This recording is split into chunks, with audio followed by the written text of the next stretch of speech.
We have problems, but we never have had a problem. We originally had a password to help. Mike, are you coming back? All right, so we have no passwords anymore, so you don't have to do that. But that allows people who dial in not to have to, if they have a phone, they can't type a password if they're not on a smartphone. So this is we felt it was, okay to do. But it also raised an issue that we talked about yesterday and somehow spread because Joanne, who was not in our class yesterday, knew about this. So I am going to share this story, which was a JTA story. So this is a well-known story in the sense that it made the rounds of the Jewish world. And it kind of led to some interesting discussions yesterday about Zoom. And here's the story, folks, that I'm about to share with you. This was from JTA, which is the Jewish Telegraph Association. It's one of the sites that I check every day when I go on and find out what's going on. So this is the story. So this was from last week, but it went around the world, this story.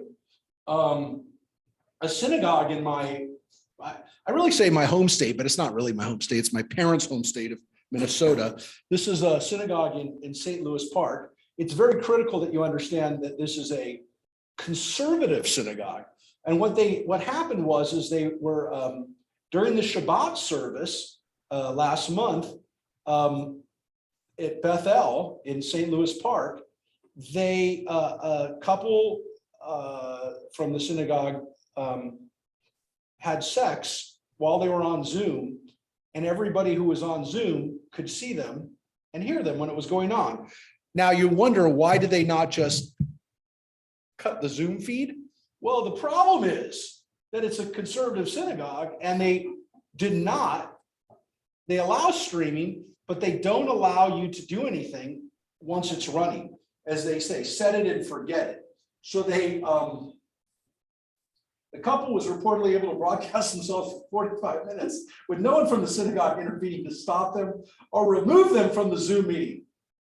And I feel terrible for the couple whose names have been smeared, or at least their images smeared. Said somebody, well, he's not at that synagogue. He's a Torah tech guy. But anyways, the issue is that synagogues that like ours that are now streaming, well, we would not allow that to happen. We would stop the stream or at least turn off the. Did the couple know that they were being broadcast? No, they did not. They did not. They did not. Oh, think about it. And the reason that this came up yesterday is that somebody during our class was in the background going into the refrigerator and the computer was on. I mean, it happens. But yeah, this couple was, listen, I mean, supposedly they didn't know that this was happening. And as I shared this with my brother-in-law in England, I asked him, because he goes to an Orthodox synagogue, and his response to me was, the most shocking thing about this story is that it was for 45 minutes. That was his that was his comment. So this was so look, this was bound to happen, I think, at some point. And again, adherence to the law, no one would pick up a phone to stop it because it was a Sabbath, so it went on for 45 minutes. To clarify, no one would pick up the phone or to monitor the Zoom.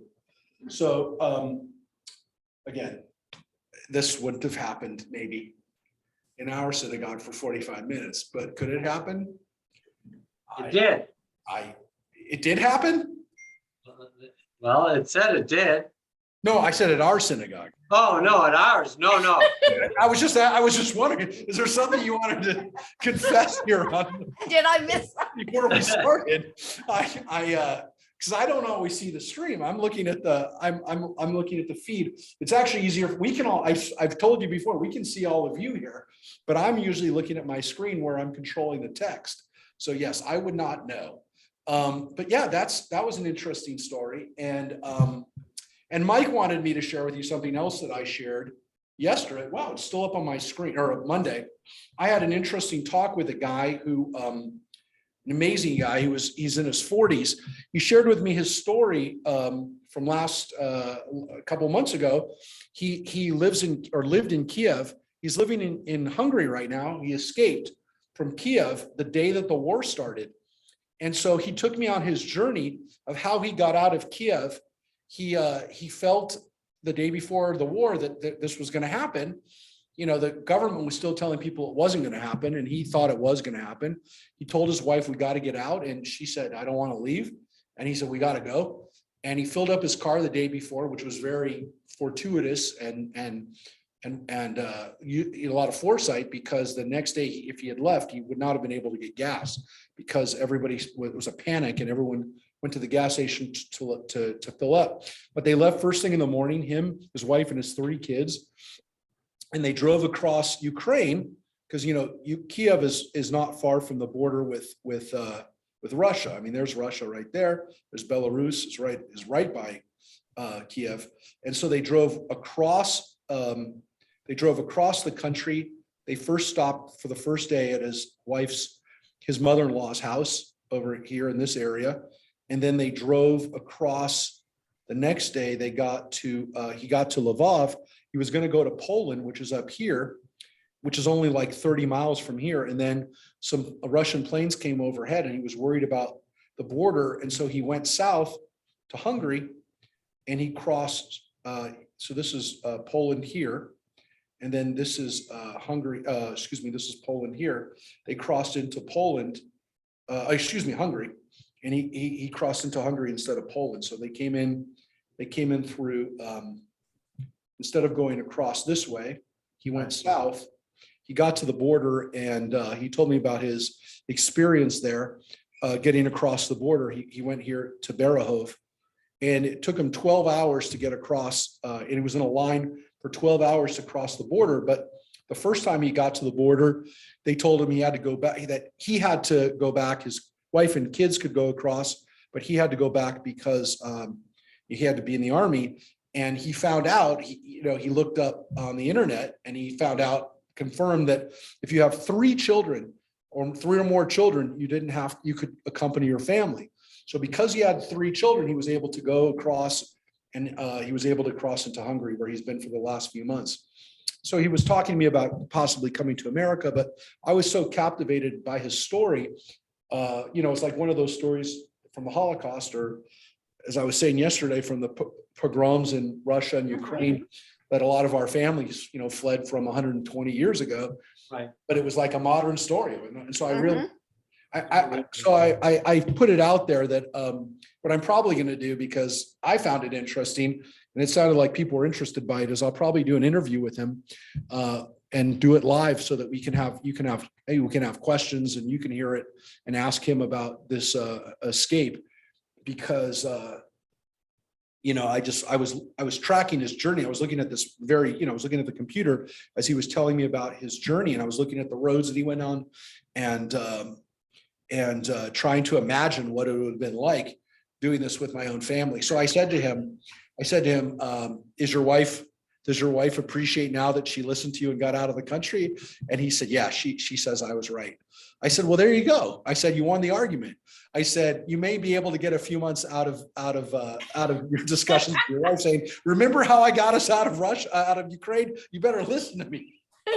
But so he laughed. He said, yeah, I don't know. He says, I don't know if I'll be able to use it for very long. But I just thought about what it's like, when we get stuck in traffic, or we're at a game or a concert, and we're sitting there trying to get out, spending 2 hours trying to get out of a parking lot or whatever, which is, that's horrible. I'm not saying it's not, but can you imagine waiting 12 hours on literally you sitting there on this last mile or so as he's coming out of this road right here, getting hungry, 12 hours from 5 p.m. to 5 a.m. in the morning, wondering whether you're going to get bombed while, a bomb's going to drop on you while you're waiting in your car and you're stuck in traffic. You can't go anywhere.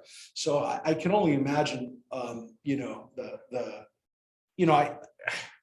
can picture it, it's like, this isn't a story from 100 years ago where the guy's on a cart with a horse. This is a guy driving a car, a Kia or whatever, Honda, whatever car he's driving. He's driving the same car you and I are driving, but he's trying to get out, trying to escape with his life. So it was very interesting too, because his company, he used to work for Philip Morris years ago, which is why he speaks English perfectly. But his company is based in Kiev, and they were telling him that they want him to go back to work. They want him to go back to Kiev. So he's not sure what to do, but You can work remotely. well, that's what he's been doing. But he's living in a college dorm right now with his Oh, wife, my. 3 kids. So, he's living next door to one of my former students, one of our former young people here from Santa Clarita, Jordan Volts, whose father Scott, used to come Wow. here study pretty regularly for a time. And they live in Vegas now, the Voltses, but Jordan's lived in Hungary for the last few years, and he lives in the college. I mean, Jordan's about 30 now, but he lives next door to this family. And that's how he got to know Vitaly, who I spoke to. So I will try to arrange that, because I think people were unanimously interested in hearing that story live. And obviously his English is great, and he tells it. I mean, it wasn't trying to tell it powerfully. You can't help but tell that story powerfully and associate with, with the thoughts of driving and then hearing Russian planes and mortar shells going off over you as you've got your kids in the car.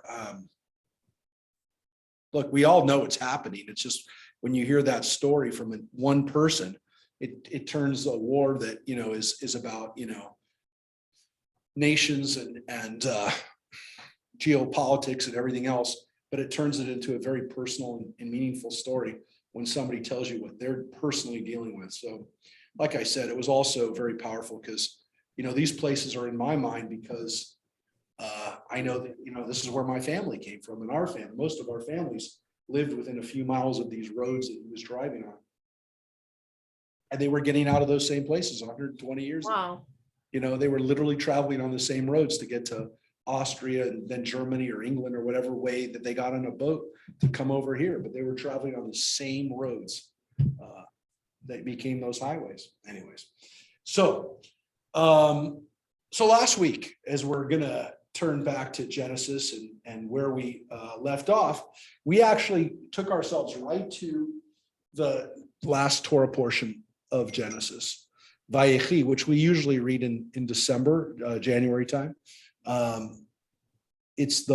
As you can see, it's not the very end of chapter 47. There's a couple of verses. The way, again, the Christian scholars who put in the chapters, quite frankly, here's one where I think that our Torah portion makes more sense, because what we ended with was the fact that the Israelites wound up in this area of Egypt called Goshen, and that we had holdings there. And it seems like there's actually 2 different stories here. And I talked about it last week because it was pretty interesting that there seems to be a discrepancy in the Bible of where the Israelites actually lived. There seems to be one version where they're actually living in Egypt proper, around the Nile. And then there's another version where they're living in Goshen. And this is important because when the story picks up in Exodus, where they're living is very important, because if they're living in Goshen in a separate area completely, then they're maybe not living as intermingled with the Egyptians as we sometimes think they were. How far is Goshen from? So Goshen would have been like a 2 days journey Oh, really that from far? a day, 2 days, probably with people, with a family or whatever, a 2 day journey, maybe a 1 day journey of horse, like, 40, 50 miles. So it's not in Egypt proper. So if they're living in Goshen, then they're not in Egypt proper. And what's important about that is that means that Joseph, who's working for the Pharaoh, is not living with the rest of his family. I believe at least one of these stories, it appears that that's the case, as you're about to see here from the way we begin with Vayechi. I will tell you, and again, I don't do it a lot, when we see stories that are kind of contradictory and a little confusing, sometimes pulling them apart is a little bit easier. And believe it or not, this story can be pulled apart and made sense of really easy. And so I will show you. And it's not,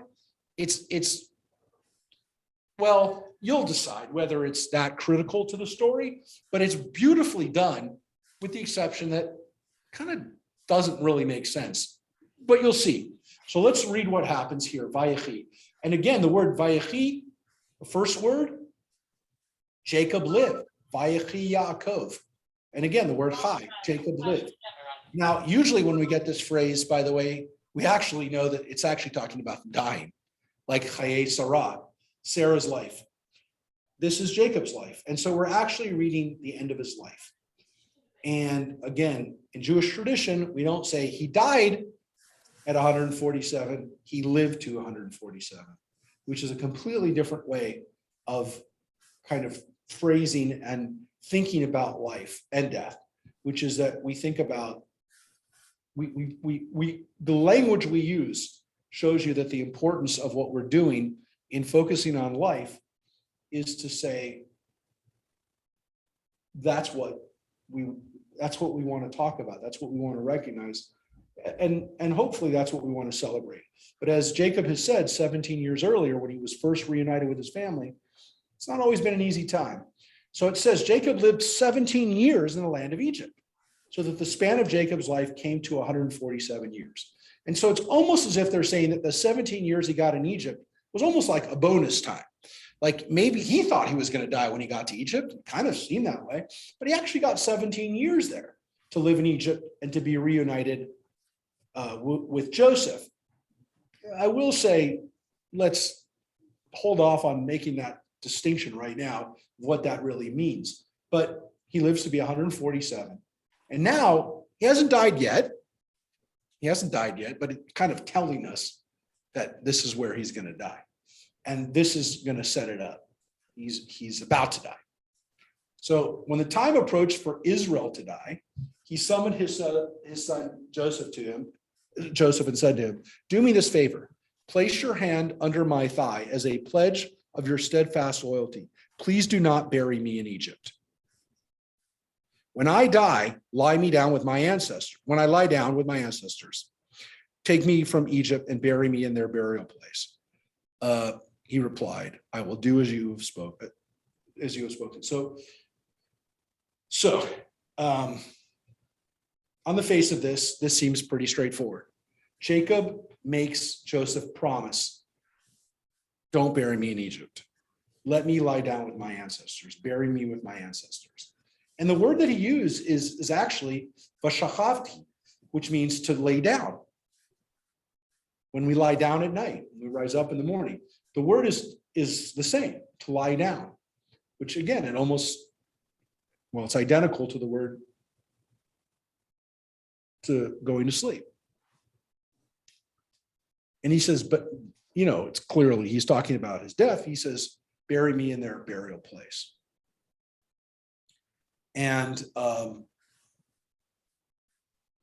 the ritual of pledging, by placing your hand under my thigh, we saw Abraham do this in Genesis with his assistant Eliezer when he went to get Isaac a bride, find Rebecca. So this ritual of placing a hand underneath a thigh is a very serious way of swearing.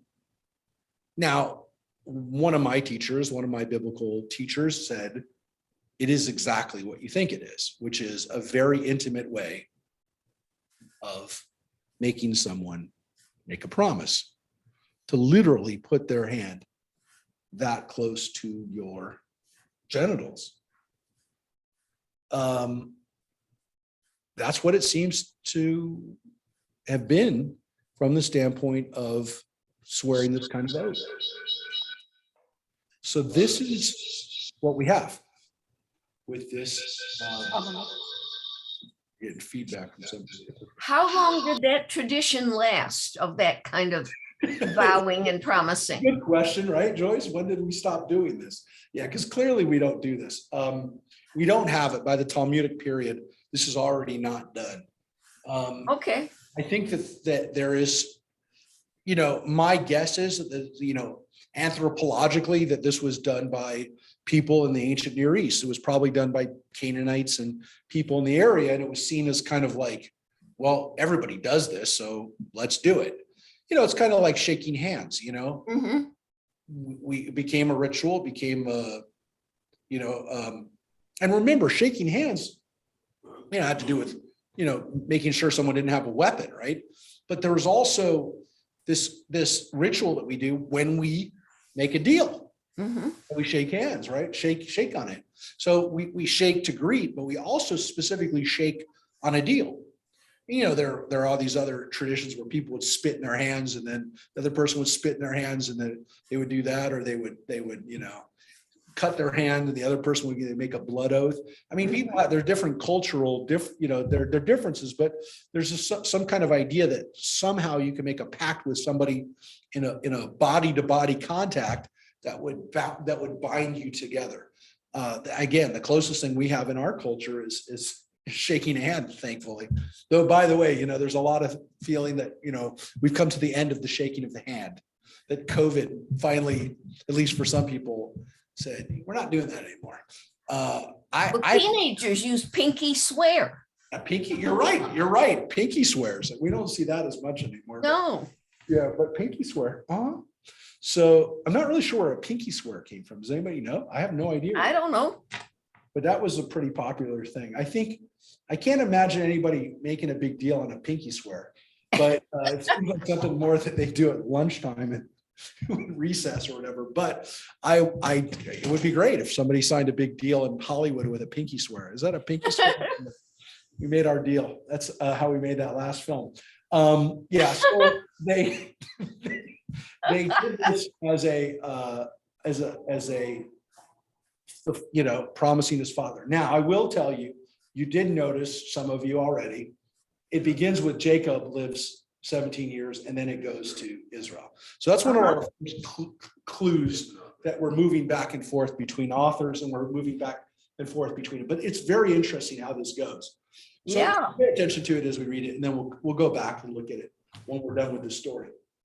It looks as though the stories have been blended. Yeah, well, it's woven together, and you'll see how. You'll see where it gets woven together. So Israel, and he said, swear to me, and he swore to him. Then Israel bowed at the head of the bed. So there's also a bow that takes place here. But it seems to me that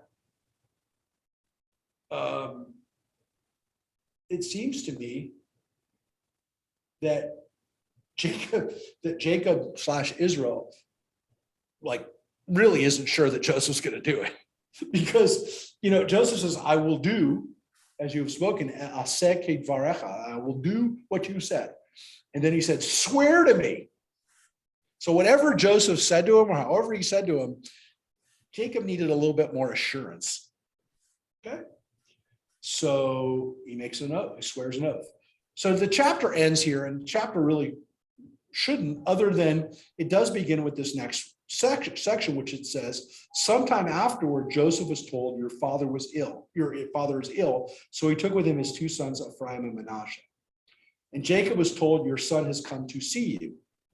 Israel summoned his strength and set up in Beth. So this is really interesting. And again, I don't want to tear apart the strands yet. I don't mean tear it apart, but pull apart the strands together. But sometimes you'll see, and I do want you to see this, sometimes in the same verse, you'll have both of the authors there. You'll have it woven together. Because right here it says, when Jacob was told, your son Joseph has come to see you. So it seems as though that,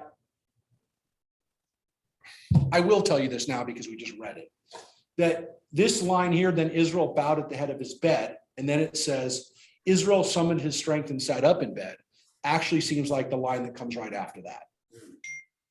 So the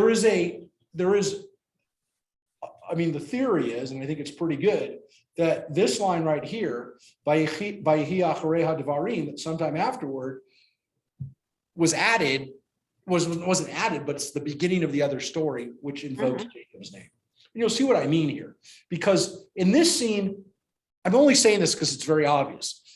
Right here, Israel bowed at the head of the bed. The bed is the key to figuring out who's writing what. Because one of these stories very clearly is taking place at the bed and Joseph's deathbed, and it's brought out over and over again, al Hamitah, which is the bed. Anyways, so Jacob said to Joseph, El Shaddai, who appeared to me at Luz in the land of Canaan, blessed me.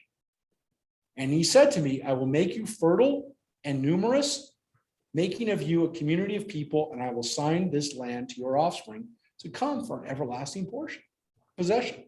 Now your 2 sons who were born to me in the land of Egypt, before I came to you in the land of Egypt, shall be mine. Ephraim and Manasseh shall be no less mine than Reuben and Shimon. But progeny born to you after them shall be yours. They shall be recorded instead of their brothers in their inheritance. I do this because when I was returning from Padan, Rachel died to my sorrow while I was journeying in the land of Canaan, when still some short distance from Ephrat, and I buried her there on the road to Ephrat, now Bethlehem. So this seems to be the other story, which is Jacob telling the story to Joseph of why he's making Ephraim and Manasseh like his own sons. But by the way, there's this weird caveat, which is if you have any other children, nah, they're not like the 12 tribes. But those 2, Ephraim and Manasseh, I'm promoting them up from grandchildren to children. Now, you read the reason why. He says, because, or it doesn't really say because, but the ani, we think that maybe there's either a word missing, or the implication of this is this has to do something with the fact that Rachel died. But what really is he saying? And it seems as what he's saying is that this has to do with Rachel and the fact that Rachel was always my favorite wife. Now, technically speaking, that if that's the case, then Joseph and Benjamin should have been both elevated. But Benjamin is not elevated to that. Joseph's 2 sons, Ephraim and Manasseh, are. So it's almost as if they're elevated up, Benjamin is left behind, but Joseph gets 2 portions. It doesn't really, it's not a great reason. It's not a great reason for why Ephraim and Manasseh get elevated. But I will tell you what we do know. That probably by the time this was written, Ephraim and Manasseh were recognized as tribes of Israel. And so what we had to have is a story that explained why Ephraim and Manasseh are tribes of Israel. And so they are the sons of Joseph. They were promoted to the same level. Now you're wondering, well, how are they then? We have 12 tribes. And the reason is because the Levites don't get a portion. So all of the math of this works out because of the Levites. Because if you subtract Joseph and you subtract Levi, then you can get Ephraim and Manasseh to take their place. So that's what happened in effect. The Levites don't get a portion. And so Joseph's gets split into 2, Ephraim and Manasseh. And there is no tribe of Joseph. There's a tribe of Ephraim and there's a tribe of Manasseh. Which again, as we know later on, there's really a half tribe of Manasseh on one side of the Jordan and another half tribe of Manasseh on the other side. But what's interesting here is we have an explanation for how we got 12 tribes when we really have 13 tribes.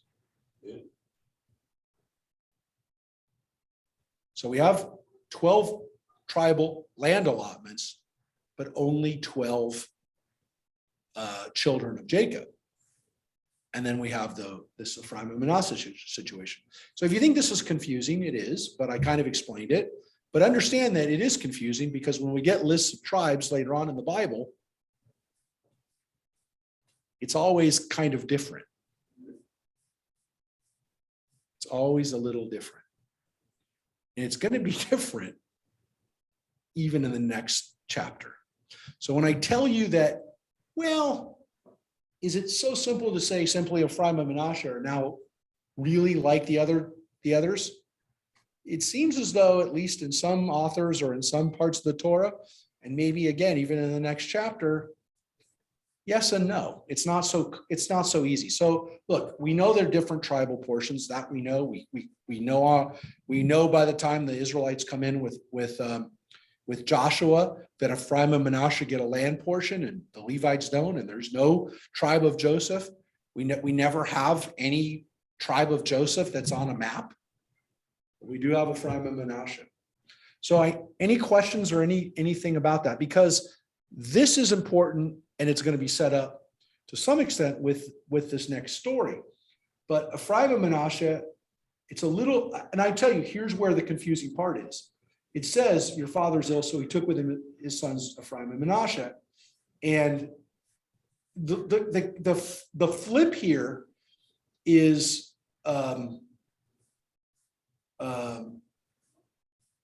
like, when did Ephraim and Manasseh come to him? The stories are woven together, so it looks like it kind of makes sense. But you'll see where it kind of is a little bit easier to read if they're separate. So noticing Joseph's sons, Israel asked, "Who are these?" And Joseph said to his father, "These are my sons whom God has given me here. Bring them up to me," he said, "that I may bless them." So what's interesting here is, well, there's so much interesting here that let's just take a moment to think about all that's interesting here. On one hand, it doesn't seem like he knows who Ephraim and Manasseh are, or at least he doesn't recognize them. So again, if this part here is written by somebody different here, because remember, we went back to Israel here. So that's the key. So if this is all the Jacob writer starts here. Jacob writer starts right here. Well, it starts right here. This line right here, Israel summoned, strengthened, set up in a bed. And then the next line would be here. Noticing Joseph's sons, Israel asked, "Who are these?" Does everybody see that? And it's weird because you're like, oh, that doesn't make sense. And then you read it and go, oh yeah, that actually makes sense. He sits up in bed, sees the kids and say, oh, who are these? Now, look, the way we've always read it has been fine. He's going to say, he's going to give them a blessing now. And this all makes sense. Ephraim and Manasseh, they're promoted, etc. But there actually seems to be two different things here going on. What is interesting about it is that the way we have this in the Torah is that Joseph brings his sons to his father. So Jacob is looking at his grandsons and doesn't recognize them. That's what happens. Now, look, some of you could say, well, he's older. He's on his deathbed. He's 147 years old. He doesn't recognize them. There's another possibility, of course, which is that he doesn't really see them. He has cataracts. Well, yes, you could also not see. We said he could be old. There also is the possibility that he doesn't see them. That during these 17 years that he's been in the land, Ephraim and Manasseh have been growing up in the palace or in the environs of the Nile, in the heartland, in the big city of Egypt, while Jacob and the rest of the family have been living out in the country. And he hasn't seen these kids for 17 years, which of course then begs the question, how close was Joseph with his family once they were reunited? So this is an interesting possibility. I love this line for so many reasons, and I've talked about it in the past, but to me, it's one of the most powerfully relevant. Like almost every generation has had this, which is especially in the last few generations. When Israel looks at his grandsons, Jacob looks at his grandsons and says, who are these? Miele, he doesn't recognize them because there's the very real possibility their mother's Egyptian. They've been raised in the court of Pharaoh. Mm, They could look more Egyptian than Canaanite. First of all, their mother's Egyptian. And second of all, even if their mother wasn't Egyptian, they've been dressed up like Egyptians. Their hair, head shaved, they have a little ponytail maybe. They're wearing makeup. They're wearing Egyptian clothes. And this Canaanite farmer, this nomad, the shepherd, doesn't recognize his own grandsons.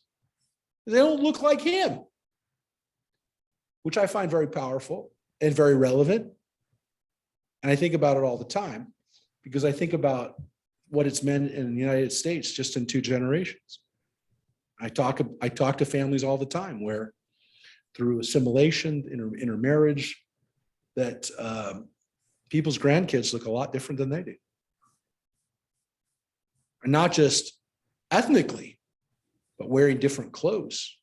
You know, it's the image of the Hasidic grandfather, you know, with his, you know, in his black yeshiva, you know, clothes, looking at his grandsons coming to him with a baseball cap and looking like American kids, which has been going on for at least the last 50, 60 years.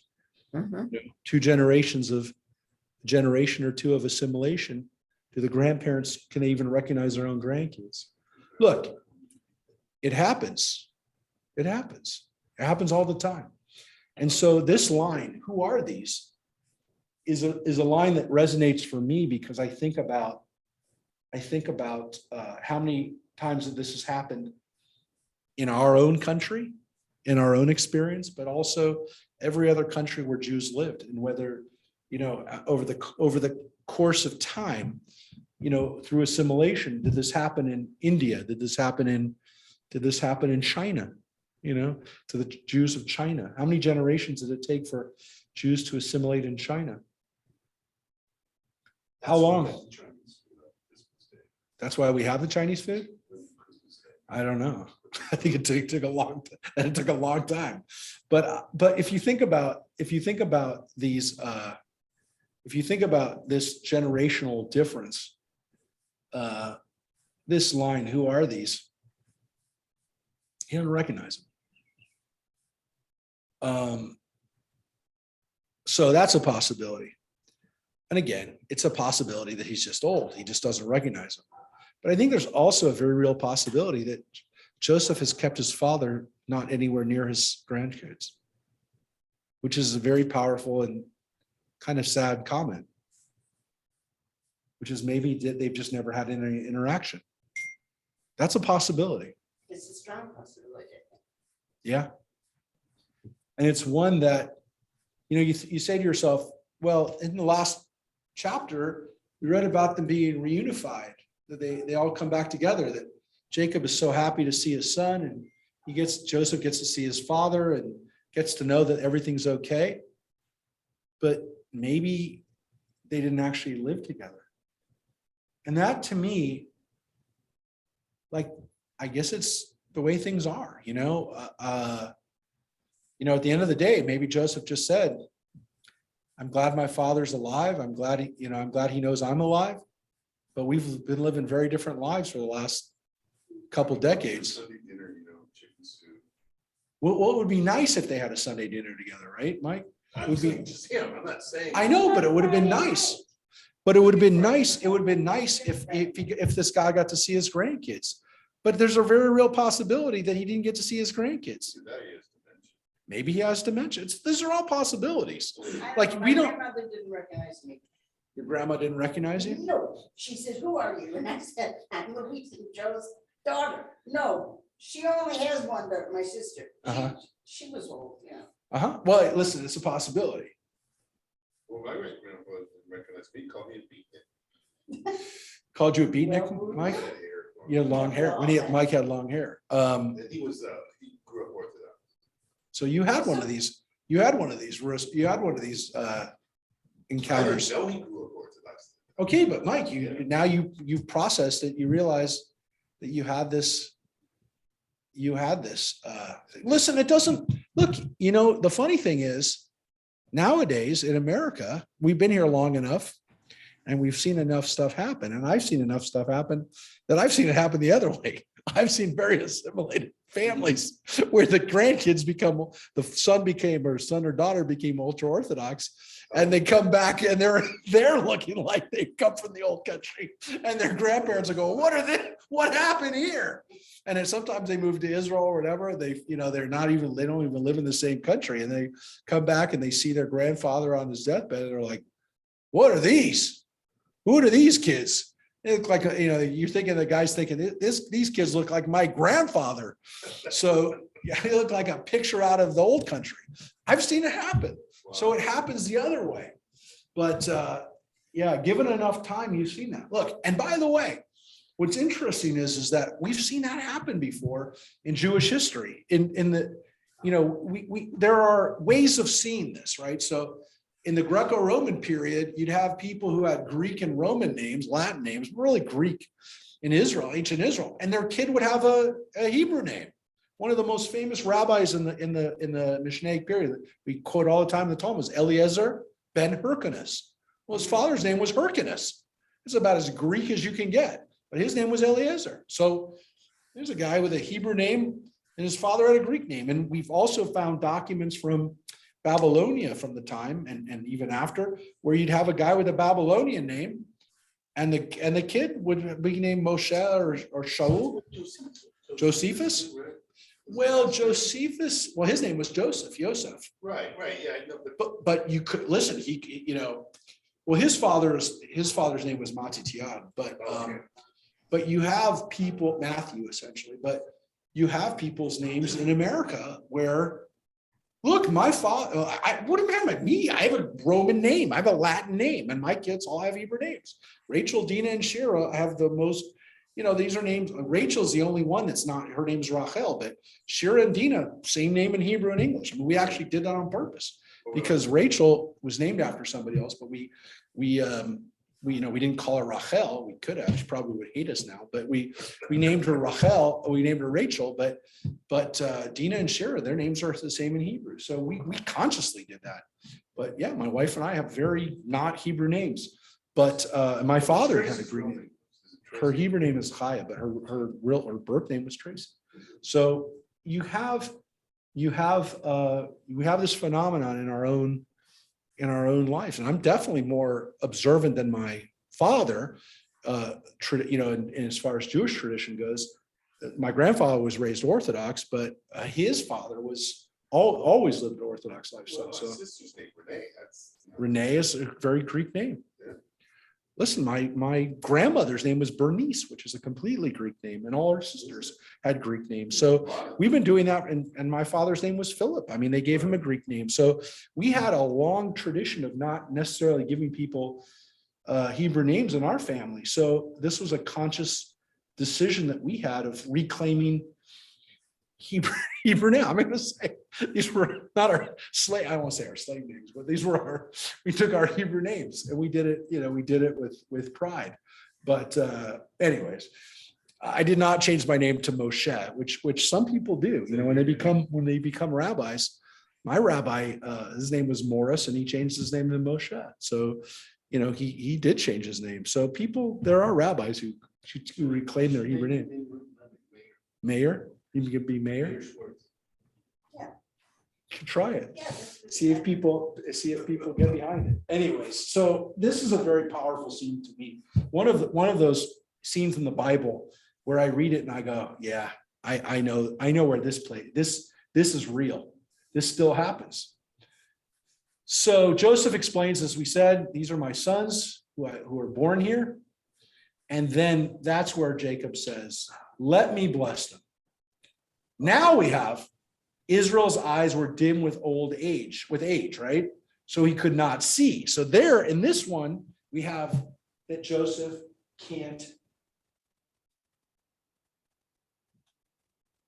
see well. So Joseph brought them close to him and he kissed them and embraced them. And Israel said to Joseph, I never expected to see you again, and here God has let me see your children as well, which is a very powerful line. Joseph then removed them from his knees and bowed low with his face to the ground. So it's a very powerful scene physically for Joseph because he's bowing down. So Joseph, bows down to his father. His father, as we read, is up on the bed. The kids come to Israel so he can see them. I'm not sure how old they are, though. How old his kids are? We got to think that they're probably, well, if we do the math, they're probably by this point, they're probably about probably 15 to 20, right? They're teenagers at least. Joseph bowed to the ground, right? And Joseph took the two of them, Ephraim with his right hand to Israel's left, and Manasseh with his left hand to Israel's right, and brought them close to him. And again, part of this is that Joseph is doing this because his father can't see very well. So he's helping him, putting the child under the right hand. So Ephraim goes under his right hand, which is his hand of strength, and Manasseh goes under his left hand. So he brought them to him. But as Israel stretches out his right hand, he laid it on Ephraim's head, though he was the younger, and his left hand on Manasseh's head, thus crossing his hands, although Manasseh was the firstborn. So Jacob pulls a switcheroo on Joseph. And Joseph, he blessed Joseph, saying, "The God in whose ways my father Abraham and Isaac walked, the God who has been my shepherd from birth to this day, the messenger who has redeemed me from all harm, bless the lads. In them may my name be recalled, and the names of my fathers Abraham and Isaac, and may they be teeming multitudes upon the earth." And when Joseph saw that his father was placing his right hand on Ephraim's head, he thought it wrong. So he took hold of his father's hand to move it from Ephraim's head to Manasseh's. "Not so, father," said Joseph said to his father, "for the other is the firstborn. Place your right hand on his head." But his father objected, saying, "I know, my son, I know. He too shall become a people, and he too shall be great. Yet his younger brother shall be greater than he, and his offspring shall be plentiful enough for nations." And thus we get a story of how Ephraim got a bigger blessing than the older brother Manasseh, because Jacob switched up the blessing, which of course continues the tradition we've had throughout Genesis, from Abraham blessing Isaac instead of Ishmael, from Isaac blessing Jacob instead of Esau, and now Jacob blessing his own grandsons. Again, to some extent, he already went over that by blessing Joseph's kids instead of Reuben's kids, but he actually just made Ephraim more powerful than Manasseh. So what just happened is, again, as we believe, a biblical explanation for the reality of the time, which is that Ephraim was a more powerful tribe than Manasseh. And this story explains it by saying that Jacob did that at the very beginning when these were just kids. Now, that's their cause and effect. The biblical author gave us a cause and effect for what was a reality during his day, we believe, which is that it was just a fact. Ephraim was more powerful. Now, did he have to tell that story? Why didn't he just tell the story that Ephraim was blessed first and he was the older son? Now, you could say, well, because that wasn't the case. Manasseh was the older son. But it's also very possibly the case that the author of this story wants to continue a motif, a theme that exists throughout the Bible, which is that God blesses who deserves to be blessed, not necessarily the oldest.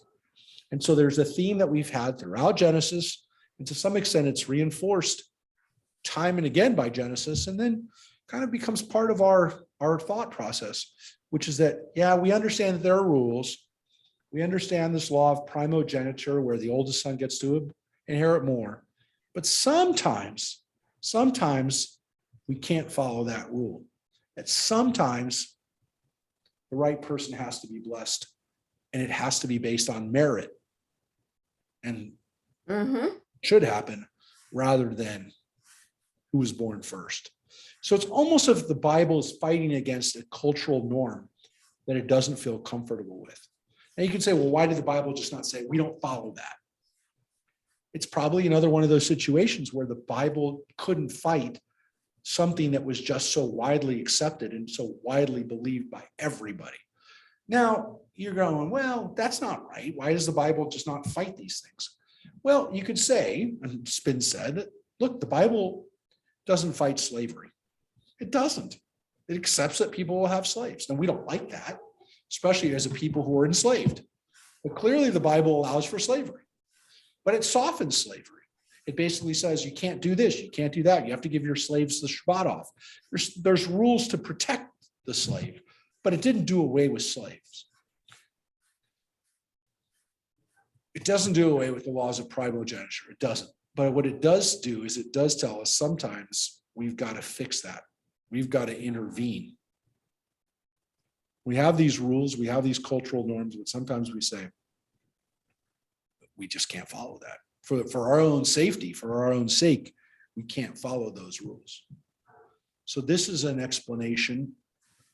And one could argue that why does the Torah do that? Why does the Torah not follow, why does it follow norms, cultural norms, and not fight those? And I would say because the Torah is dealing with a much bigger issue, which is how do we get humanity out of idolatry? How do we get humanity away from human sacrifice? How do we get a humanity away from the most deplorable forms of human behavior? And it's not by fighting the smaller battles, it's by fighting the bigger war, which is one that's not easy. And so you could say, well, why didn't they just wipe out everything? Because you can't do that. You have to work within the system you have, but again, try to make these big changes. And they did. They made a huge change because Judaism said, we're not going to worship idols anymore. We're not going to worship man-made creations anymore. And that was a much bigger fight. And that was the fight that Jews were willing to, they were going to fight for. So I do think that there's these things that we look at and we go, why did they allow that to happen? Why did they continue that? Why did they just not say, hey, we don't do this anymore? I think in these cases, you're dealing with the ways that people lived. And if you tried to be completely different from the ways that people live, no one would have accepted it. So there's accommodations that are made, and sometimes they're uncomfortable. Sometimes they're really bad. I mean, look, by our standards today, making any accommodation with slavery is wrong. But the reason that it's wrong was because Judaism gave people a stepping stone away from slavery. The Romans didn't, the Greeks didn't. Romans had no issue with slavery. Judaism clearly had a problem with slavery. How do I know? Because it's in the 10 Commandments. The 10 Commandments says your slaves are not allowed to work. You're not allowed to work them on Shabbat. There was no Roman law that said that. On the contrary, do anything you want with a slave according to Roman law, pretty much. So they don't do away with primogeniture. And in a way, what happens here is that if Joseph was supposed to get 2 pieces of the pie, if the pie was supposed to be split into 13 pieces, which again, the oldest son getting 2 of those pieces and the other 11 children getting 1 piece, what happens here is that Ephraim and Manasseh each get a full piece. Joseph doesn't get 2 pieces. Ephraim and Manasseh each get a piece. So it's a little bit more equitable too, by the way, from that standpoint, right? It's not just that Joseph walked away with twice as much as the rest of his sons, of the sons. He walks away with, well, Joseph essentially walks away with nothing, which, by the way, you can make the argument, he doesn't need anything. What's Jacob going to bless him with? Well, he does get a blessing, actually. He gets a spiritual blessing, but he doesn't need any, can't give him anything monetarily. Jacob is not as rich as Joseph. So it's an interesting scene here, and it's a little bit more complicated than we normally see. A lot of people know about the reversal of the blessing. This is a famous scene, very famous scene. But there's actually something a little bit more going on here. So he blessed them that day.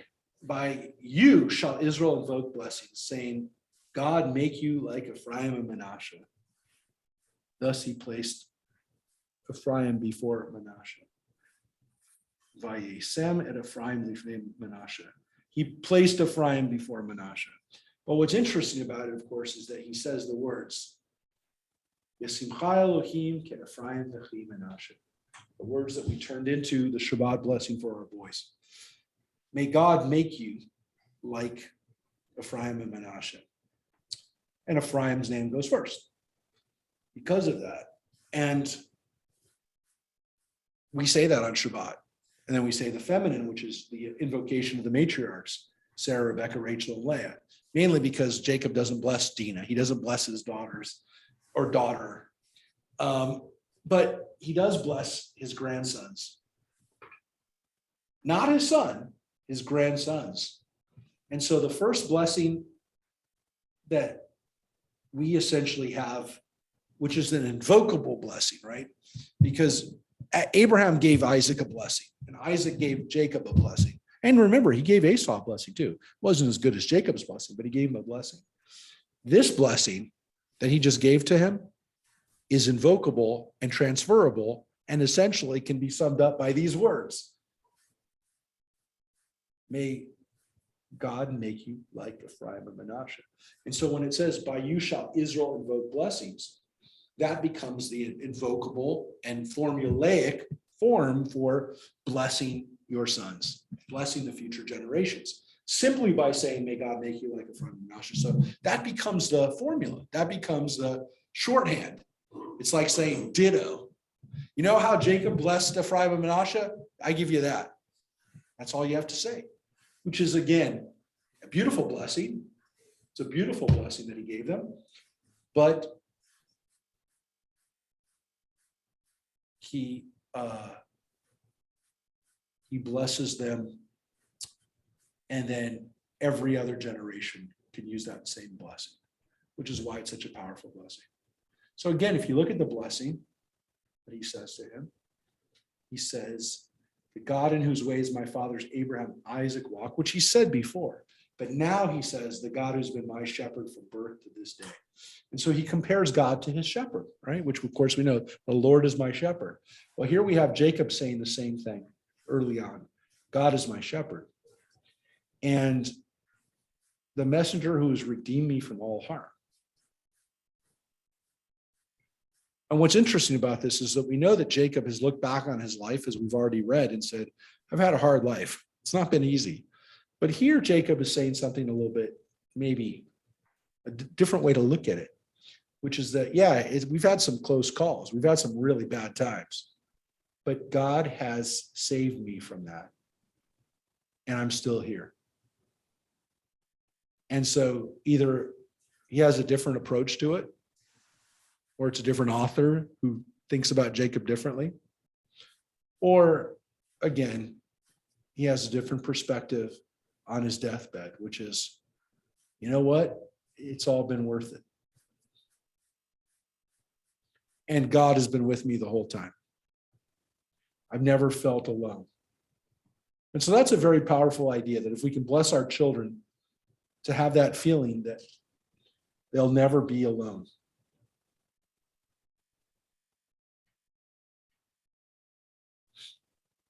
And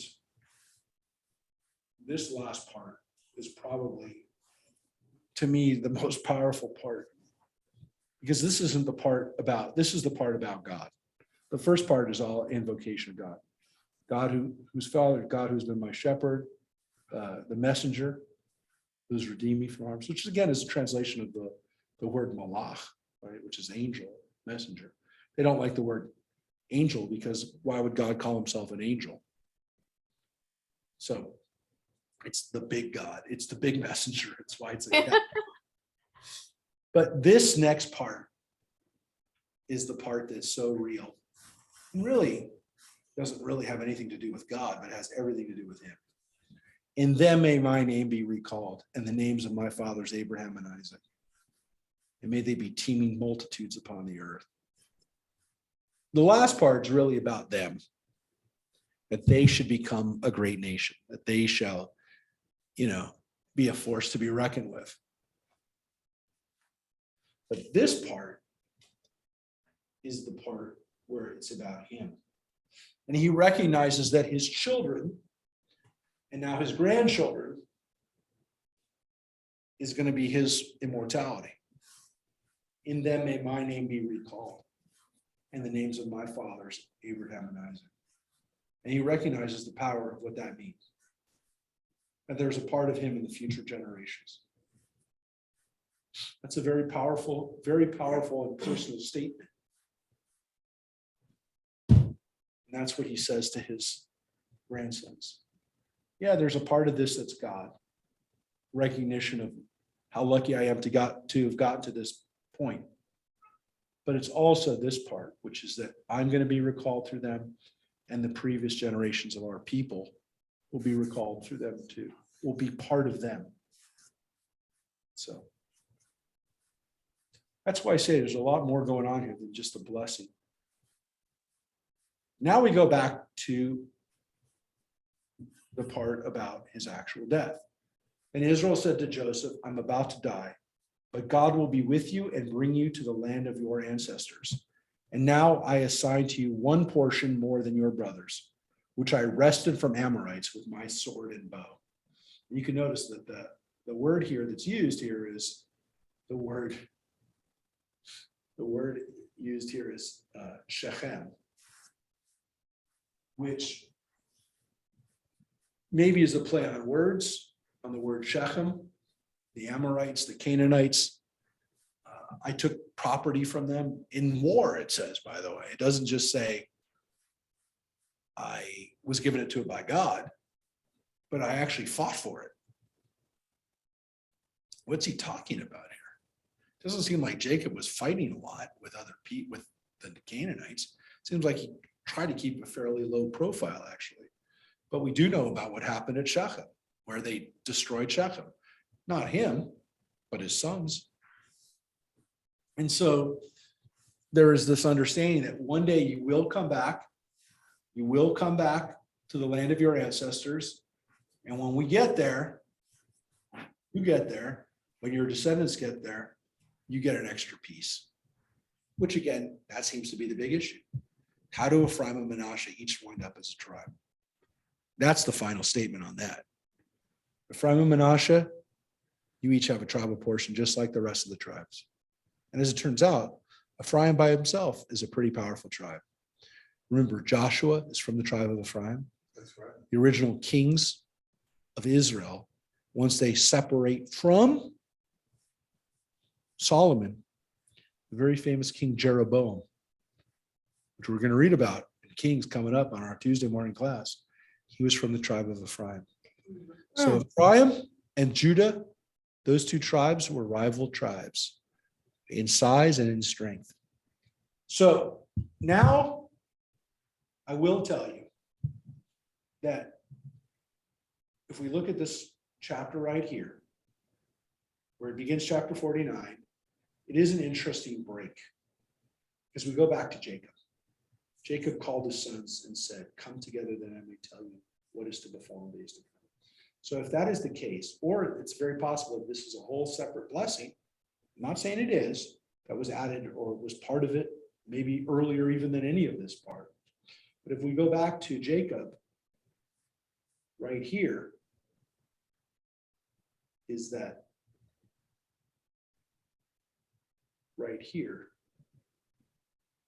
after the part of Jacob, going right here, then the next thing would be actually this one. And Jacob called his sons and said, come together that I may tell you what is to befall in days to come. And what we have here is Jacob's final blessing, and it's done in a poetic structure. So this is a different structure than the narrative that we just had. That we know, no matter what. And it does say Jacob. And what it also does is it says nothing about Ephraim and Manasseh in this next scene. Joseph is in the blessing, but not Ephraim and Manasseh. So it is very possible that, again, in this author's minds, Ephraim and Manasseh are not elevated, and it's not his issue. And he, quite frankly, doesn't care. He wants Jacob to have a final moment with his sons as sons. Assemble and hearken, O sons of Jacob. Hearken to Israel your father. Now here, you can see that Jacob and Israel are used together, which again, there seems to be an understanding that Jacob and Israel was his name. That he is known as Israel as well. But at least when it comes to how this part begins, it uses the word Jacob. But remember, this is biblical poetry where you have synonyms. You have one part of the line of each verse is then repeated in the second part. Assemble and hearken. So his Hikvetsu veshimu, listen, come together. Kibbutz, right? That's the word for kibbutz, like a kibbutz, which is an assembly, a kibbutz, like a community in Israel, like commune. And shimu means to hear, like Shema. And here you have the word Shema here. So it says, listen, children of Jacob, listen to Israel, your father. So you'll see the repetition in the lines to come. Reuben, you are my firstborn, my might and first fruit of my vigor, exceeding in rank and exceeding in honor. So again, each of these lines is repeated, right? But so starts off good. My might and first fruit of my vigor sounds good. My reshit, my firstborn. Unstable as water, you shall excel no longer. For when you mounted your father's bed, you brought disgrace. My couch he mounted. What is that about? Well, for those who were with us several weeks ago, we read this weird story of how Reuben slept with Bilhah, his father's concubine. It's a very troubling story. It's one line. Wouldn't say it's exactly a story, but it definitely caused some family friction. It's an interesting story of how Reuben made himself disqualified. Disqualified, Reuben. Why? Because you slept with your stepmother. And so he's unstable compared to water. And you mounted your father's bed, which is a very nice way of saying you slept with one of my wives. So he's the oldest, but he's out. And of course, this is important because we read about the same thing happening with King David, with Absalom, one of his oldest sons who sleeps with his concubines. And we're going to get to another story on Tuesday morning about Adoniah, another one of the sons who slept with his father's concubine. Sleeping with your father's concubine is a no-no. Don't do it. Didn't they know it? Did they not know it? Yes. But they didn't Anyway, care. Ah. And for whatever reason, it is, wow. Yeah, I was listening to somebody talk about this recently.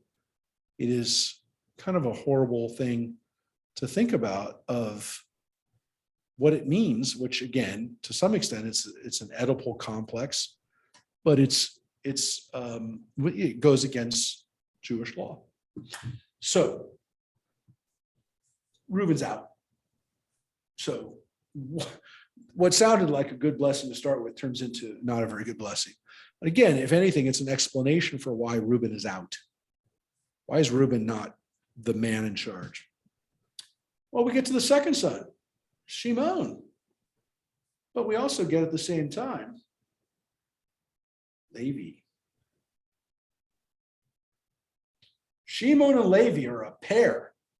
A pair of what? Their weapons are tools of lawlessness. Let not my person be included in their council. Let not my being be counted in their assembly. For when angry, they slay a man, and when pleased, they maim an ox. Cursed be their anger so fierce, and their wrath so relentless. I will divide them in Jacob, scatter them in Israel. So, what is going on there? Well, of course, it goes back to the story of Dinah. And it says right here, that actually goes back to words that we see at the very beginning of Genesis about Cain and Abel. But also here we have the story of earlier in Genesis, the story of Dinah.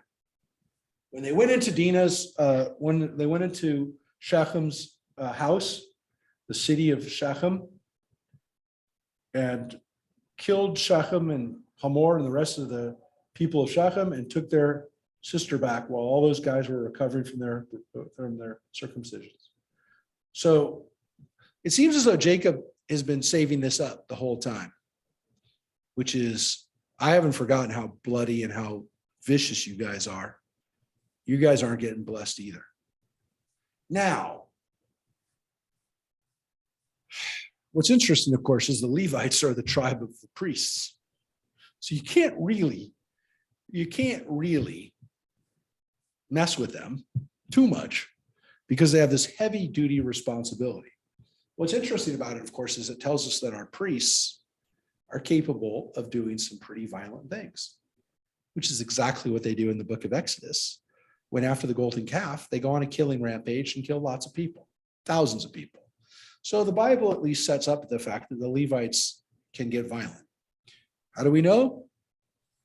One of the most famous Levites, or really the most famous Levite, is a guy named Moses. Oh, Mike. Yeah, Mike. Mike is a Levite, but he's not as violent. I don't think. I shouldn't say that, but because remember, Moses sees a Egyptian taskmaster beating an Israelite, and he just kills him. So Moses is capable of killing people. So the Levites are known to lose their temper. Their anger is fierce. Their wrath is relentless. Now, it also says that Shimon is part of that. And what we know about the tribe of Shimon is they end up getting completely subsumed by the tribe of Judah so that they disappear. There is no tribe of Shimon. They don't get exiled. They're a lost tribe, but not because they got exiled. They are lost because by the time that Judah is destroyed by the Babylonians, they're already mixed up with them. There's no Shimon tribe. They were inside they're like inside the territory of Judah, and then they just completely get subsumed by them. So there's no boundary anymore.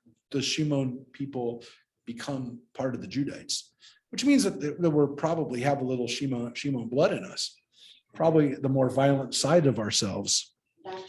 We also have Levite sides of ourselves too, because most of us have a little Levite. We have a little Levite blood in us too. So the Levites and the Shimon people, they're part of us. So they're divided. The Levites are scattered amongst all the tribes because the Levites get a portion amongst everybody. They just don't get their own tribal portion. And the Shimonites, the tribe of Shimon, they get subsumed by Judah. So there is no tribal border. To disappear? Yeah, well, they're definitely gone by that point. They seem to, have already lost kind of any recognition, even by almost by the time of King David. You really don't see the tribe of Shimon doing much. So they're even though these are the first three tribes, they're essentially knocked out, which again is paralleled in the story of King David, where his oldest sons all get knocked out. So this is very consistent with what we're reading, what we're going to continue to read in the next couple of weeks on our Tuesday class, which is Genesis gives us this foretelling of what we have in the story of David, which is that. Excuse me. And what you're reading in Tuesday is just crossing over us, right? Yeah. So it happens to be that we're actually reading this right now. We're reading about how David's sons disqualify themselves. Amnon gets killed by Absalom. Absalom gets killed by Joab. Adoniah, we're about to read, is about to disqualify himself for sleeping with. I mean, he's already not going to be king anyways, but Solomon is one of the younger princes, and he winds up being the guy. So the Genesis, if anything, and I mentioned this yesterday and Tuesday, Genesis, if anything, is a book that builds up so that what we see in this time of King David makes sense. And people go, oh yeah, that's part of our history. That's what we do this stuff. This has gone back all the way to Abraham, Isaac, and Jacob, and to these families. So this is the curse, if you will, on Shimon and Levi and on Reuben. They didn't get a blessing. That's why it's very hard to call these the blessings of Jacob, because so far he's 3 for 3, giving them a kick in the gut. But now it's about to change. And of course, this is for the tribe of Judah, the tribe of King David and Solomon and the dynasty. This is a dynasty right here. You, O Judah, your brothers shall praise. Your hand shall be in the nape of your foes. Your father's son shall bow low to you. Judah is a lion's whelp. On prey, my son, have you grown. He crouches down like a lion, like a lioness. Who dare rouse him?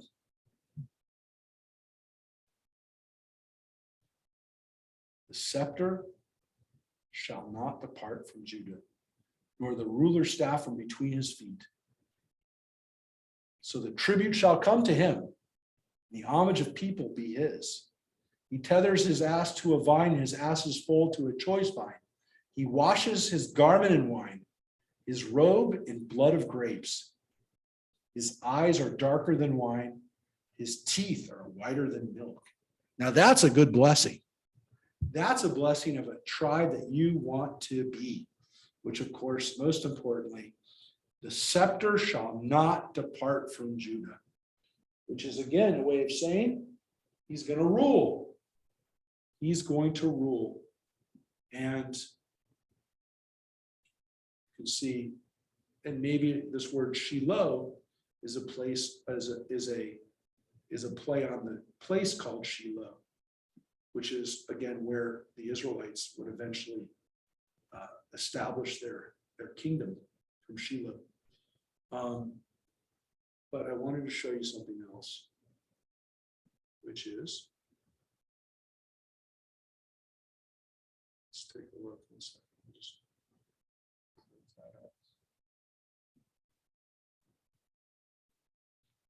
Look at this. Look at this. Judah is a lion's whelp. This is where we get the line of Judah from.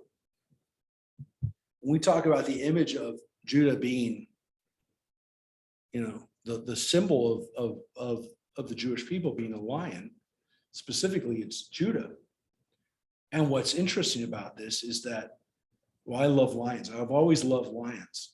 But what's interesting about it is that, like, they run out of words for lion because there's actually 3 words used, and they're translated somewhat differently. They translate the word here lioness. I'm not really sure. Not really sure I agree with that, but what's the King James version say for that portion of lion talk?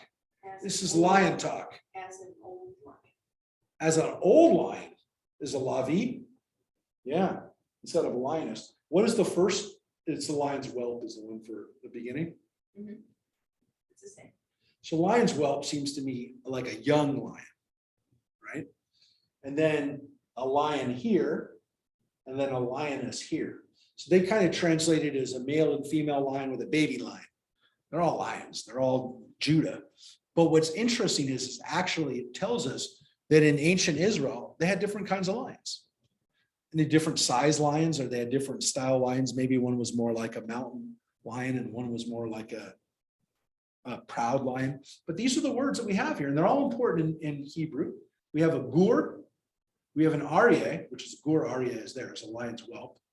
We have the aryeh here, and we have the word lavi here. So gur aryeh is here, lavi is here, and aryeh is here. Now, all of these words are popular in Israel today, and they're all popular names. Now, lavi sounds like Levi, but it's not. It's a totally different word. It's written, ukelavi, like the lavi. Lavi is lamed bet yud aleph. Now, Lavi is not a super popular first name, though it is sometimes used as a name because it sounds like Levi. But Lavi is definitely a last name. People in Israel are named Lavi. There's actually a Lavi Industries here in LA County. They make those. They used to be in Santa Clarita. They make those barriers that, for getting in lines and stuff like that. If you look Lavi, but there also is a Israeli warplane called the Lavi, which was an Israeli aircraft industry plane called the Lavi, which was in operations back in the 80s, 90s. What? It's not the same as that. It's a totally different word. The word Aryeh, because Ari is a name that we use all the time. Ariel Sharon was the lion of God. Ari or Arik is the nickname, but Aryeh is a common Hebrew name. Aryeh or Ari is lion. That's probably the one the most is Ari. Dot Ariel, congregation of the Lion of God. And then this other word, gur, we don't have that name as frequently, but you do know the guy named David Ben Gurion, the first prime minister of Israel, which is a play on the word gur, which means lion. Ben Gurion means actually though, and his real name was Green, but he took the name Gurion because it was like a gur, like a lion cub or a lion. So gur is probably the least common name because it means like a lion cub. It's lion's whelp, but a gur is another word for lion. So we have lion, Lavi, is Ari, gur, and Arya are all words for lion. So we associate that with King David, and of course, most importantly, of course, the monarchy. The fact that the king will be from Judah, and it never should depart, right? It should never depart from Judah. But we know it does. It does, but only much more in the future, and probably again beyond the time when this was written. So if this was written during the time of King David, it's almost as if saying this is the way it's supposed to be, and it shall be for a long time. And it was. It was for hundreds and hundreds of years, for almost 500 years. It's a long time. So it's a great blessing. We finally got a good blessing. It took 4 kids and we finally get the blessing. Now I will tell you the rest of the blessings are not nearly as long.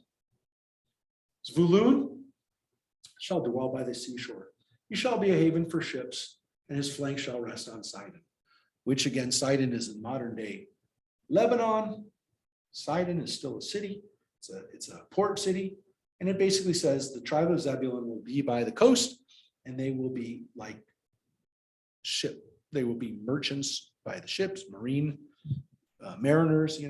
It's an interesting blessing. It's why Zebulun is associated with the coast and with the ships. Pretty simple. Not a bad blessing. Basically, like what you guys will do. Issachar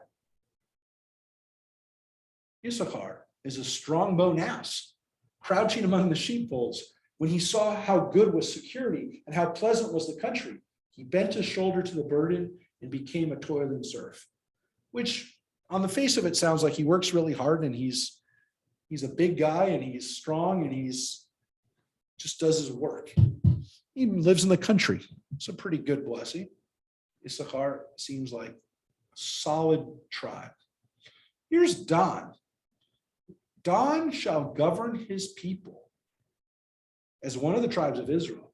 Dan shall be a serpent by the road, a viper by the path, that bites the horse's heels so that the rider is thrown backwards. Now that on its face of it seems like he's kind of a little creepy. And again, it finishes with, I wait for your deliverance, O Adonai, which seems kind of almost like an afterthought. Is it here? Is it connected to Dan somehow? Look, we don't know a lot about the tribe of Dan other than Samson is from this tribe. So he does become a judge. There's a very famous judge from the tribe of Dan. And what we also know about Dan is that it has to move. He actually was originally down by Tel Aviv, and then the tribe of Dan goes all the way to the north into what is, again, modern day Lebanon. So Dan also is a tribe that moves away, but they do seem to be a little sneaky. They're like a nahash, they're like a serpent. Now it says, a couple of tribes here, Gad shall be raided by raiders, but he shall raid at their heels. So it's a play on the word God. It says God, Gedud, Yigadenu, which is, and then Yagud Yaakov.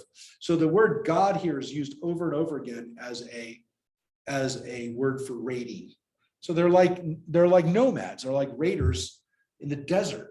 And again, Dan there was a play on Don. It's a Don Yadin, which is the word for to judge. So Dan, there's a play on Don's name, and then there's a play on God's name here too. And then it says the tribe of Asher. Asher's bread shall be rich, and he shall yield royal dainties. Seems like a pretty good blessing. You know, it doesn't say much, but again, it's maybe a play on the name Asher, which means to be blessed, to be successful. Naphtali is a hind let loose, which yields lovely fawns. And so here, Naphtali is connected to the deer, to a deer. Two words that are attached with the ayala, the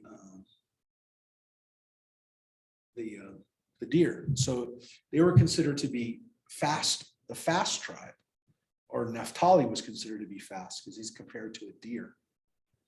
Then we have Joseph is a wild ass by a spring, wild colts on a hillside.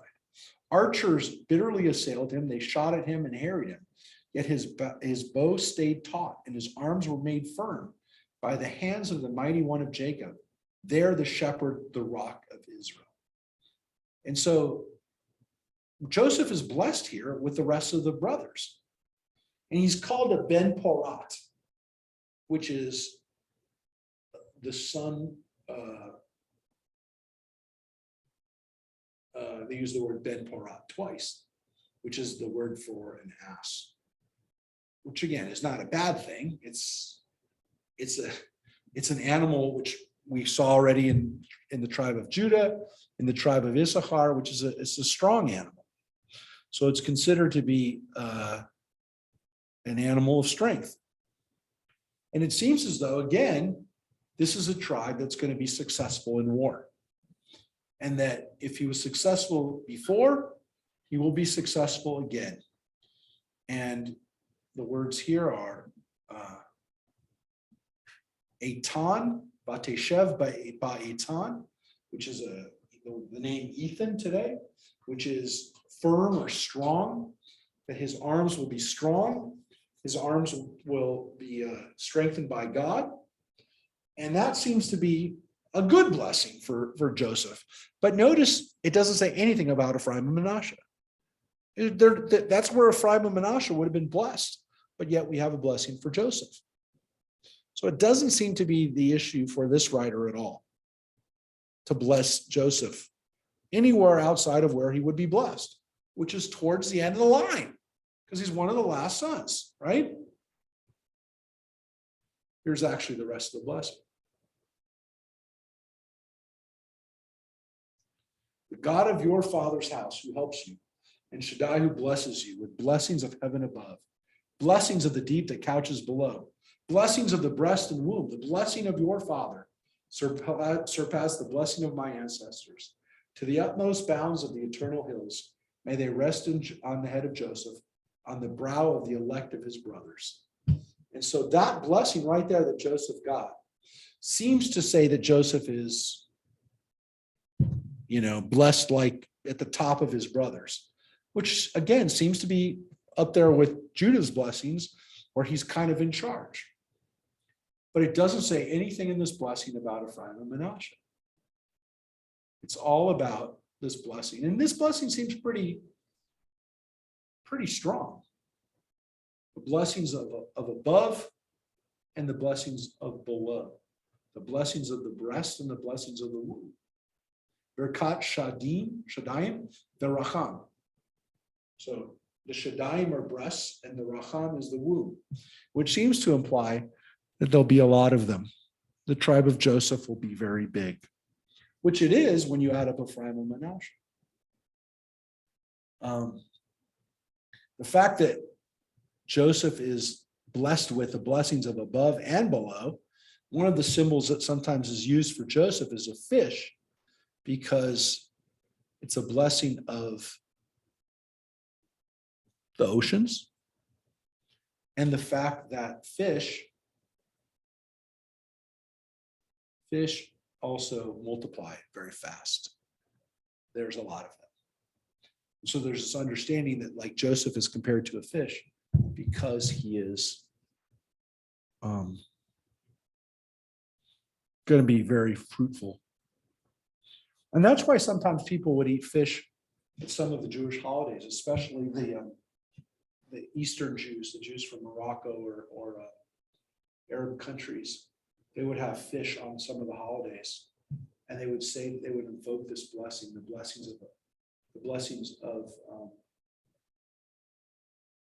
God, the blessings of above and below. But I will tell you that there's a little weird thing that happens here in the Hebrew, which you don't get in the English. We know that one of the names for God is Me'el Avicha, right? It says the God of your father, Me'el Avicha, Vayazrecha, may he help you, the one who helps you. Ve'ed Shaddai, who blesses you. Ve'ed Shaddai Vayilarecha. That God, the name that we use for God is Shaddai.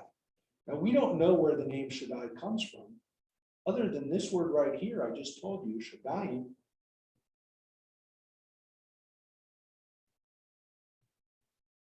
Express. So, I will only tell you that this is, we don't know the answer to this.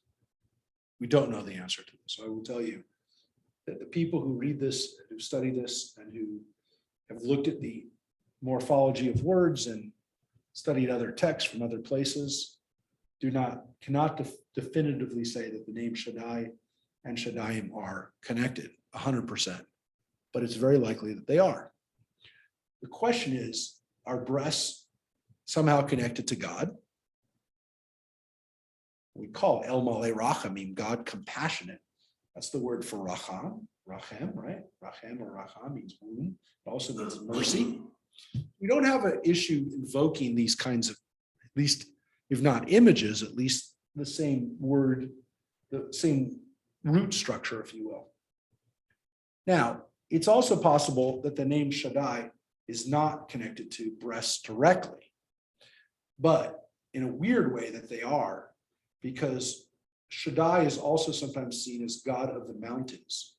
And if the mountains are seen as breasts, then El Shaddai might have either a singular connection to the mountains or a double connection to breasts that are also mountains. And if you think that that's weird, we have mountains in America called the Grand Tetons, and that's what the Grand Tetons mean, the great breasts. So the fact that mountains could be perceived as breasts is not something that was just unique to the Middle East. Don't know. I can only tell you that that's a possibility. We have this word Shaddai and Shaddai in the same line. This is probably the best evidence that there's a connection. Any questions? Because we have one more blessing. Benjamin is a ravenous wolf. In the morning, he consumes the foe, and in the evening, he divides the spoil. That's the blessing that Benjamin gets. And you see what it says is Benjamin Ze'ev. Benjamin Ze'ev, which is why the name Benjamin is oftentimes connected. The name Benjamin is oftentimes connected with the wolf. So in Yiddish, the name wolf is Hebrew. The Hebrew is Ze'ev. And sometimes they actually use the word Zev wolf, we use together. Just like Dov bear, which is a bear in Hebrew and in German, Yiddish. Dov bear, Zev wolf, Naphtali Hertz, which we just read, Naphtali is a deer. The Hertz is the German for deer. So Naphtali Hertz, these animals and their biblical counterpart, we have them. So we have Benjamin compared to a wolf, which is, pretty tough. He's a tough guy. He consumes the foe, which actually in Hebrew is yitaref. What's the King James on that? It's not consumes, I guarantee you that. Devours? No, it's okay. This is pretty much the same. The word yitaref is from the word Trafe, which means tears apart.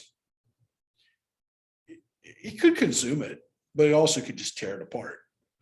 The wolf here is a scary animal, right? So wolves are like lions, not things to be messed around with. Is this considered a good blessing or a? I would say this blessing is at least a scary blessing, right?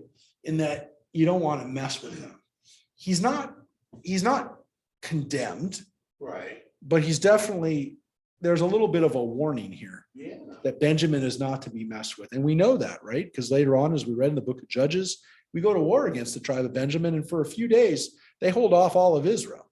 We know that King Saul is from the tribe of Benjamin, and he's a pretty big, bad dude. So the tribe of Benjamin has a reputation later on for being tough, and it seems to go back to this blessing. There we go. And it finishes with this. All these were the tribes of Israel, 12 in number. Here it doesn't really say anything about Ephraim and Manasseh, is what I'm saying. And this is what their father said to them as he bade them farewell, addressing to each a parting word appropriate to him, which, by the way, doesn't mean they're all good. It just says they're appropriate. And he instructed them by saying to them, I'm about to be gathered to my kin, bury me with my ancestors. Now, it's virtually the same thing as he said before, but it's not quite. It's not quite the same thing. Because here exactly, he says specifically, I want to be in the cave of my ancestors, the Maharah, the cave in the field of Ephron Chachiti, the cave of Machpelah, in the field of Machpelah, Bistei HaMachpelah, facing Mamre in the land of Canaan, the field that Abraham bought from Ephron the Hittite for a burial site. Where were the Kohanes? Why? What? They were part of the Levites, the Kohanim. They were part of the, but they're not mentioned here. But they're not mentioned here. No, they're not mentioned. But by the way, it's an interesting thing because why is that not in the blessing? Why is Levites' role that's so important not in the blessing? That's a good question. It's not in the blessing. The Levites actually got condemned in the blessing. But it says, Not around. I mean, Moses isn't around. I understand, but you'd think if he's talking about what's going to happen in the future, right? Because he said this is what's going to, he doesn't give it to him. I mean, I think Joanne's point is interesting. Yeah. Well, you'd think he'd say something, well, Judah is going to be the king. Well, that's even later. Yeah, that's true. So why not tell us that Moses is going to be and Aaron are going to be from this tribe and Miriam? There Abraham and Sarah were buried. There Isaac and his wife Rebekah were buried. And there I buried Leah. And of course he remembers again, says it again in a way, but not Rachel. The field in which the cave is the one that I bought from the Hittites, or the one that was bought from the Hittites. And when Jacob finished his instructions to his sons, he drew his feet into the bed and breathing his last, he was gathered to his kin. And so this story goes back to the bed, right? He's back in the bed. Now, if you think that I'm making a big deal about that, it seems like he just died, right? Yes. I mean, you'd think this was it. Well, wait. Joseph flung himself on his father's face and wept over him and kissed him. Now he could be dead at this point, right? And then Joseph ordered the physicians to embalm him. Now look, when you read that, it seems as though Jacob, that he just breathed his last and that was it. But the next line that happens right after this, where Joseph is there, is it almost feels that only Joseph was there. Now you could say, yeah, but all the other brothers were there and Joseph just is the one that steps up here. But I'm just going to show you something. It's going to blow your mind. Maybe it'll blow. Nothing will blow your mind anymore. You've seen me enough. You've seen me do this enough.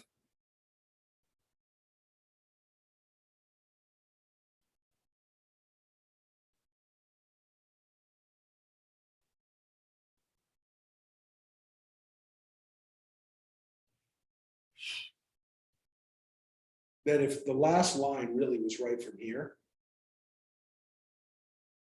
that when he dies, then it goes to this part right here. Joseph flung himself and wept over him and kissed him.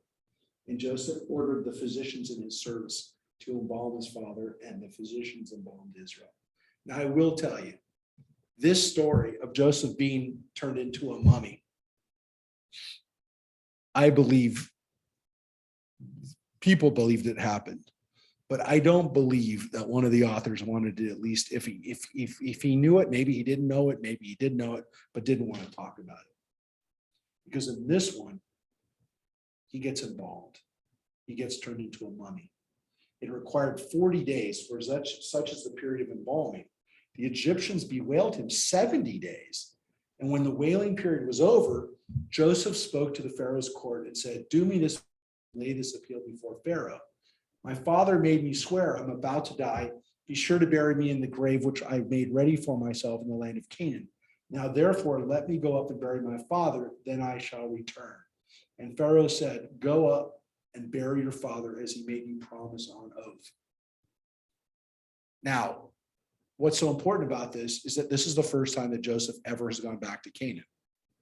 He never went back to get them. He goes back and buries his father, but he seems to need to get permission from Pharaoh to go. That Pharaoh maybe doesn't want him to leave, but he's worried that when Joseph is gone, all the magic goes with him, or maybe Joseph won't come back. So he asks him and he says to him, I will return. He promises him that he will return. And Joseph went to bury his father and went with him and all the Pharaoh officials of Pharaoh and the senior members of court and all of Egypt's dignitaries, together with all of Joseph's household, his brothers and his father's household. Only their children, their flocks, and their herds were left in the region of Goshen. So here we have Egyptians went up. Yeah. Senior members of his court went up. Maybe part of their job was to make sure that Joseph doesn't stay up there, that Joseph comes back. But it seems like this is a major thing. But it does say, what's interesting is that the children and the flocks and the herds were left behind in the region of Goshen. Now, these aren't kids. They don't leave back a bunch of kids. This isn't like a Home Alone scene where there's a bunch of kids running around Goshen by themselves. These are adult kids. And again, even grandkids now. So only maybe the inner circle of the kids go back. But the next generation doesn't go back for the funeral, for the burial, I should say. But what's interesting here is that it takes place 2 months after. Yeah. This is not what's supposed to happen. We know it, they know it, everybody knows it. The Bible tells us They're not supposed to be involved. they're not supposed to be involved. Now you can make the argument, he's got to do something because it's going to take a few days to get up from Goshen back to the land of Israel. They have to do something, but they're not supposed to embalm him, which means they took out all of his internal organs. Yes, right. So this is a horrific thing by our standards, but it's almost like Joseph really didn't have a choice, especially since he's going up with a bunch of Egyptians. It says chariots too and horsemen went with him. It was a very large troop. What's interesting, of course, is that the chariots and the horsemen, they're the ones that come and pursue us into the Red Sea. So here we have the chariots and the horsemen coming up with us at this time as our friends. But it's very interesting that these chariots and horsemen, which were so amazing in the scheme of things for the Egyptians, that they come up with us to bury Jacob. And it says when they got to Goren HaAtad, which is beyond the Jordan, they held a very great and solemn lamentation, and he observed a period of mourning 7 days for his father. So it says that even before they got into the land of, or got into the burial place, when they first come to this place, and you look here at the note, says the threshing floor, Goren, maybe it's a place or maybe it's the threshing floor of Atad. It's when they get to the Jordan River, they cross the Jordan River, they get into the land of Canaan. The Canaanite inhabitants of the land saw the mourning at Goren Hadad, and they said, this is a solemn mourning on the part of the Egyptians. That's why it's called Abel Mitzrayim, which is beyond the Jordan. So it's saying there's a place inside Canaan called Abel Mitzrayim, which means the mourning of the Egyptians, which means that the Egyptians had such an influence on Canaan and such a power over Canaan that they paid attention to. The Canaanites paid attention to him. Thus his sons did for him as he instructed them. And his sons carried him to the land of Canaan and buried him in the cave of the field of Machpelah the field of Mamre, which Abraham had bought for a burial site from Ephron the Hittite. And after burying his father Joseph, after burying his father, Joseph returned to Egypt, he and his brothers and all who had gone up to bury his father. So there you have it. He did their burial. There's not a lot of details about the burial. There's a lot of details about how they got up there. And now we're going to read this last part today. We're going to finish with this last story right now.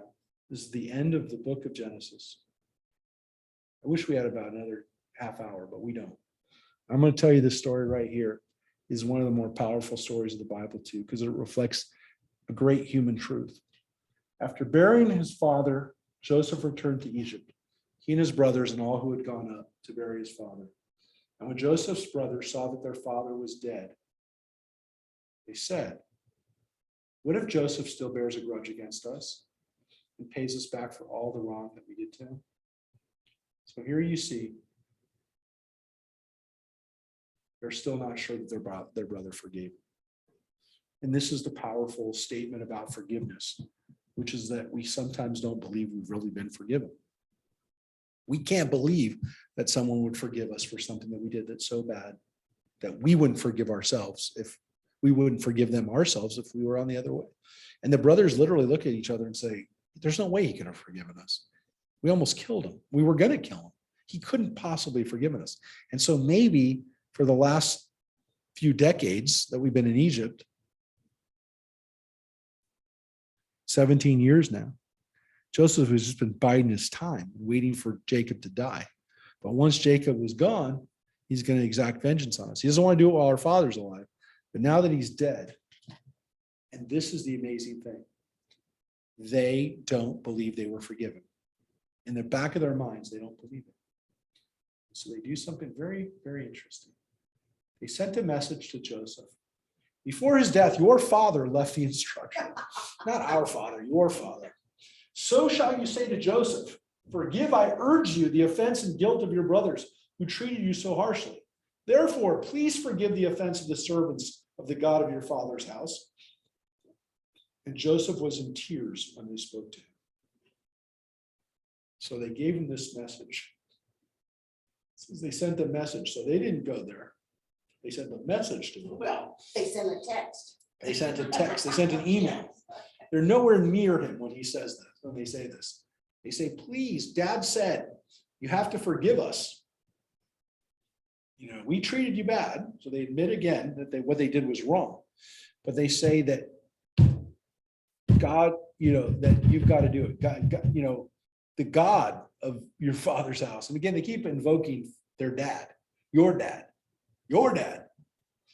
And it says that Joseph was in tears when they spoke to him. So here it says they actually spoke to him. Here it says they actually said it to him. So it could be that, again, what's the translation there in the King James? When they spoke to him. Yeah, the speaking here could be in the letter. The word davar is also the word for letter, or the words. Ele devarim, these are the words. So Mine says messenger and not message. yeah, sent a messenger. But the point is that the words say this. Okay, the word as they spoke to him. But again, it could be that they spoke to him through the letter. His brothers went to him themselves. So there, it says they actually went to him, right? So initially it says a messenger, and then I guess you could say because they're speaking to him here, that they went to him. But it does say here that they went to him. It doesn't say that they went to him here. Here it says they went to him, they walked to him, they came to him. And they're preparing to be your slave. Yes, and they flung themselves before him and they said, "We are prepared to be your slaves." So if they sent the message, now they come in person. Joseph said to them, "Have no fear. Am I a substitute for God? Besides, although you intended me harm, God intended it for good, so as to bring about the present result, the survival of many people. And so fear not, I will sustain you and your dependents." Thus he reassured them, speaking kindly to them. So you see, little ones don't really change the meaning at all. But so Joseph assures them that everything is cool. I've forgiven you. And he reminds them, yeah, you tried to kill me. He doesn't let them off the hook, right? He doesn't forget. He doesn't forget. He doesn't forget. He forgives. He forgives. He doesn't forget. So he knows what they were capable of. And again, maybe that's why he doesn't want to spend a lot of time with them, because it really is hurtful for him to be around them. I wouldn't want to either. But he says, don't worry about it.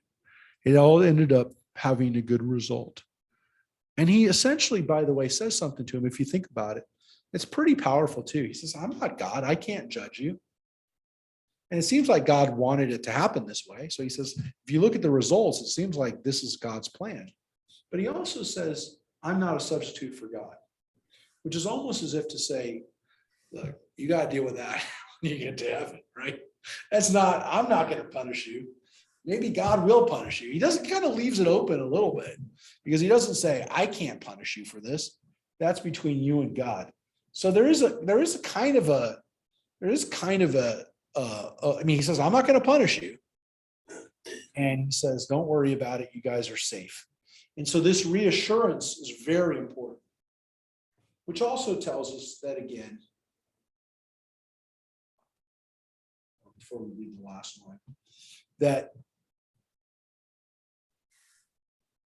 forgiveness is sometimes only achieved when we really know that we've been forgiven in our own minds, and when we feel that there's no reason for the person to pretend that they've forgiven us. It's like guilt in a way. Yeah. Oh, very much so. Yes. And what you can say about why this is at the end of the book of Genesis is that the last word that Genesis essentially gives us on forgiveness is that it's not an easy thing. It's not like it washes over us and we're all good after it and we forgot where we came from. Remember, the Bible begins with two brothers that kill each other. One kills the other, right? Cain and Abel. And yet it ends here with brothers forgiving each other and basically saying, it worked out okay, I still tread lightly. but But sometimes when, the people that are asking for forgiveness have so much guilt that they can't go forward. yes, sometimes people can't, Mike's point is sometimes people can't get over their own guilt. Right.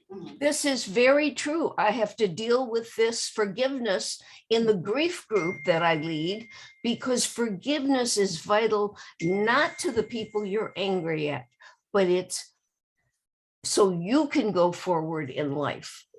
And forgiveness is a healing that takes place within the person that can forgive.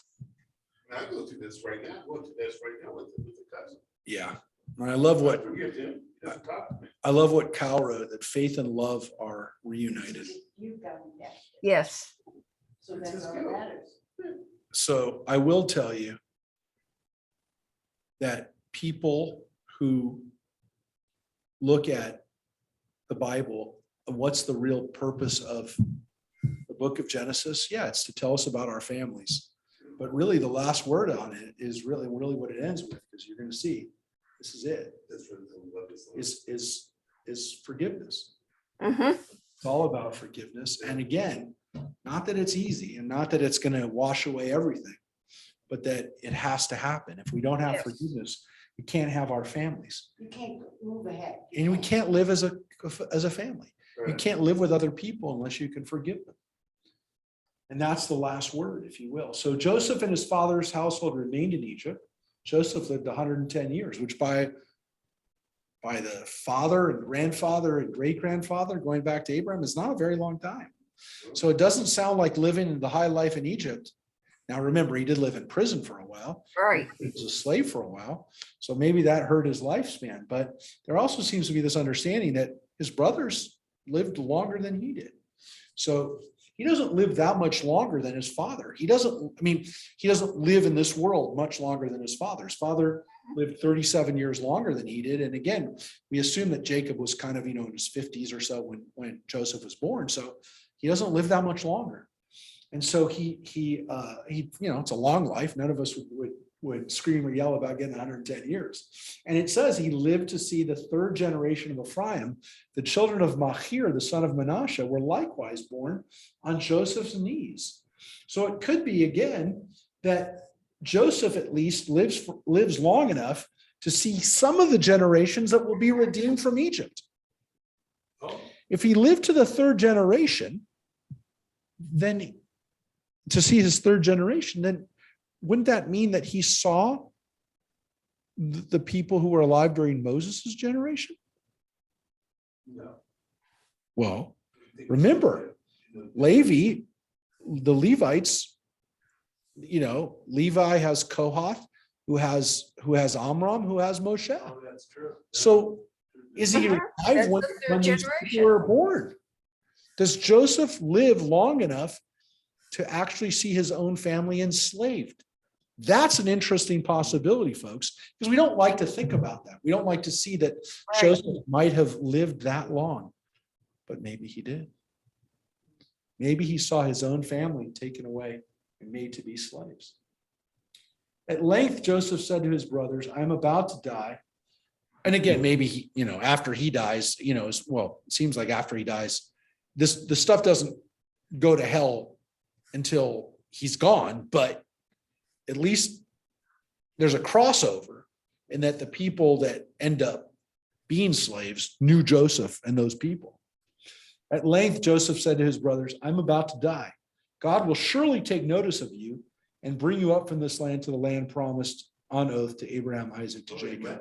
Now that's where, again, when it says God will take notice of you, that line, paked yipakod, which is God will take note of you, is the same words that we talk about it at Passover. God will take note of you, make an accounting of you, will remember you. They might have already been in slavery.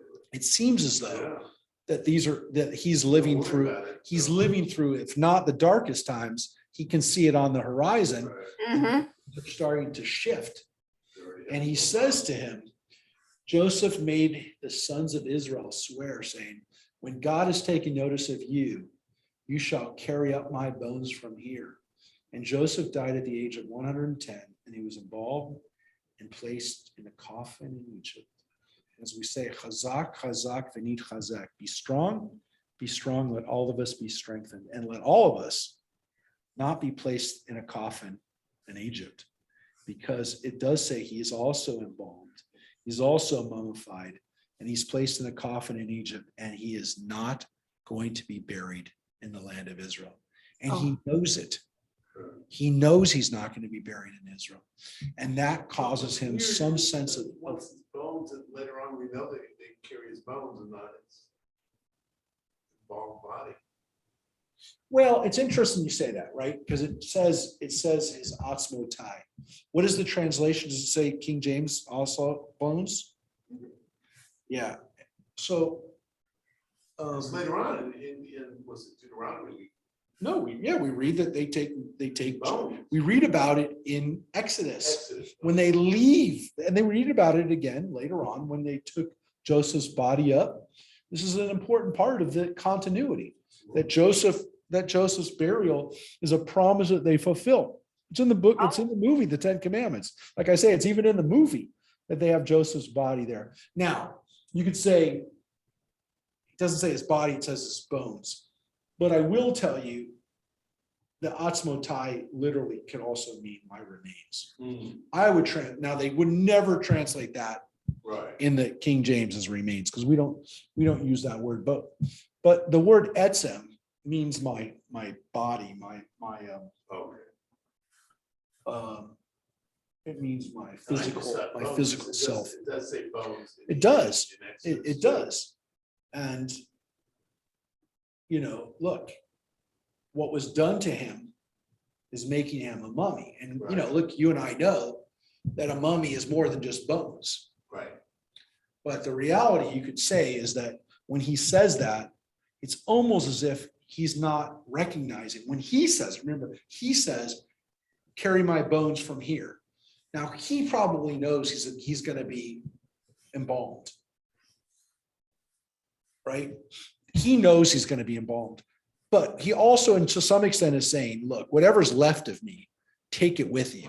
And by saying his bones, he's basically saying whatever remains of His me, hope, yeah. take me with you, take me with you. And what's so powerful about this scene is that we know that it is fulfilled, and it's an important part of the continuity, as we said. And it's in the movie, but there's also midrashim about this. In the midrash, this is a powerful scene because we don't know where his body is. According to the midrash, the Egyptians who didn't know or didn't like Joseph or resented Joseph because Joseph was responsible for the taxation and the reclamation, the nationalization of the nation, right? A lot of reasons. He's also not an Egyptian, he's an Israelite. That the Egyptians took his body and they threw it into the Nile. There you go, that's pretty disrespectful.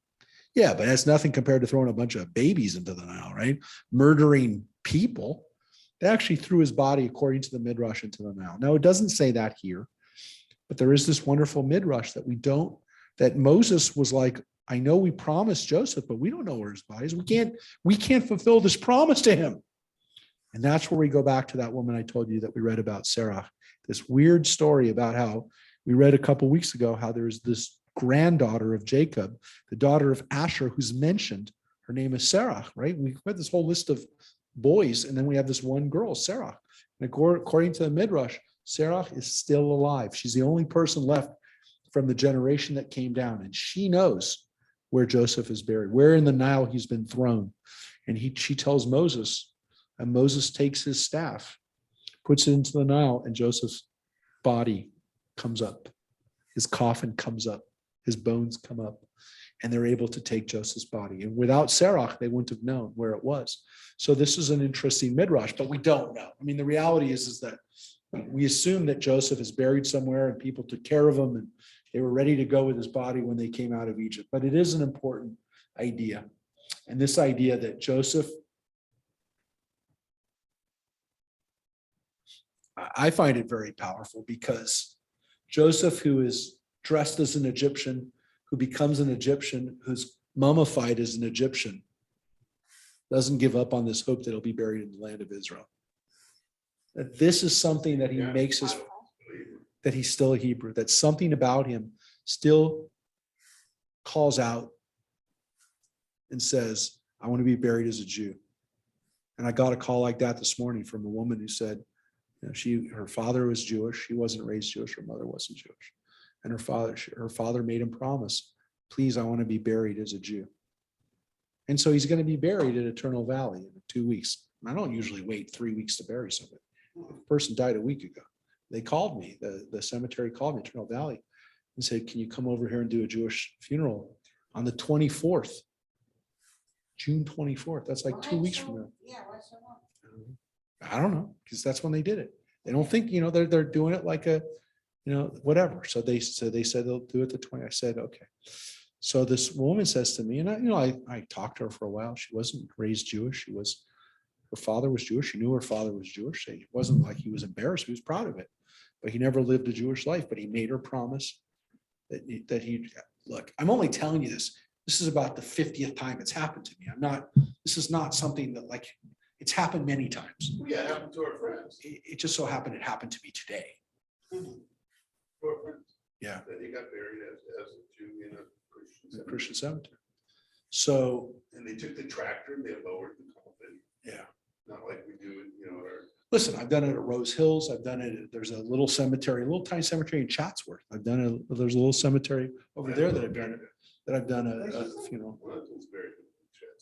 So yeah, I mean, I've gone to cemeteries in different parts of the state because somebody said, and of course I do it all the time. It's an honor to do it at the military cemeteries. There's one up by Bakersfield out near Tehachapi, and I've gone up there. Because people have said, look, our father wanted to be buried, as a Jew. And honestly, it's probably, maybe it's not 50, but it's more than 20. And so to me, it's a very powerful line because he dressed as an Egyptian for the last 30 years, 40 years of his So you're life, saying he lived 50. his life pretty much. 60 years as an Egyptian. And then he gets buried as an Egyptian. His last outfit, my friends, is the Egyptian burial garments of the mummy. How much more Egyptian is that, right? He's dressed in his final moment as an Egyptian, but he wants to be buried as a Jew. So gives me the chills because this is still happening. So how did Joseph live his life?